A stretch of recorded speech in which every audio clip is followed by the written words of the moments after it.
Hey everybody.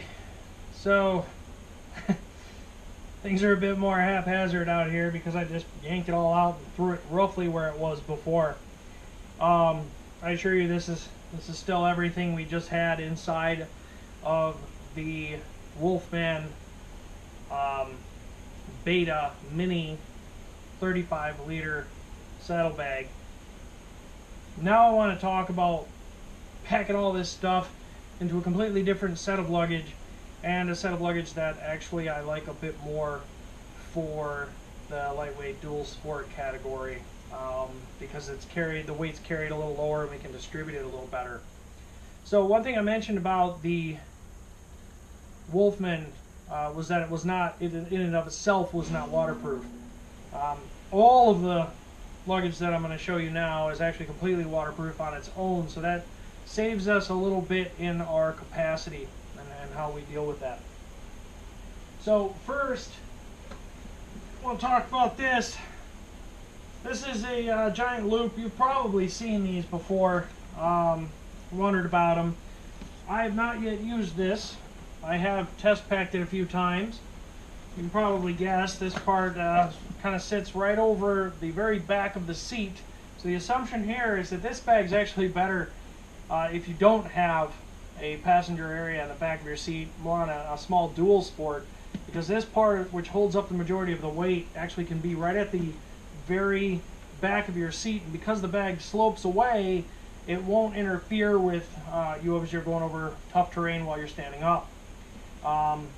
Also notice that it carries these legs much further down from the seat than the Wolfman, which allows us to put the bulk of our weight way down in these legs and get it along the side of the bike a lot more.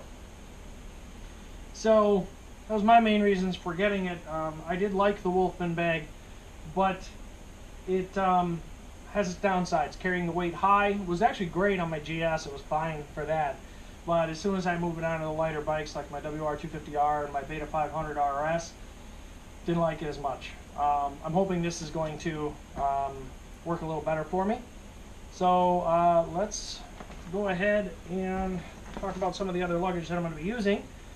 I also went with the strategy of spreading things out a little bit more to make it a little easier to deal with as far as where the items are going to be. So this is the Giant Loop Diablo tank bag. You can see it's a very shallow tank bag, basically just enough to keep some personal effects and some items that we want fast access to. And Giant Loop Fender bag,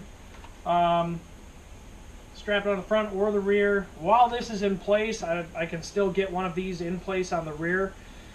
Downside to the Beta 500 RS, and I don't know how many other bikes, but this bag gets a little thicker once you load it up. Okay, about that thick.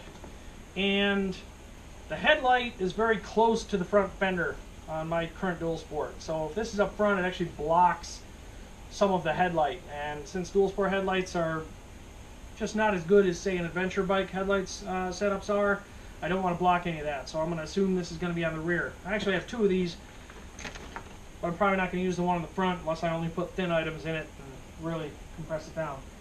For my body, I've actually got a Kriega R30, which is completely waterproof. And main reason for this, the way it carries on the body with these straps, it actually holds the weight more against and off of your chest and almost nothing on your shoulders. Everything's carried by the waist straps and the chest, and the way it sits is way more comfortable. It has a much higher volume than just a hydration pack. My intent is to actually keep the compression straps torqued down and really not use a lot of the volume unless I need to. In other words, what I pack, I'm going to try and just use it for the same amount of volume as my hydration pack without just filling it full.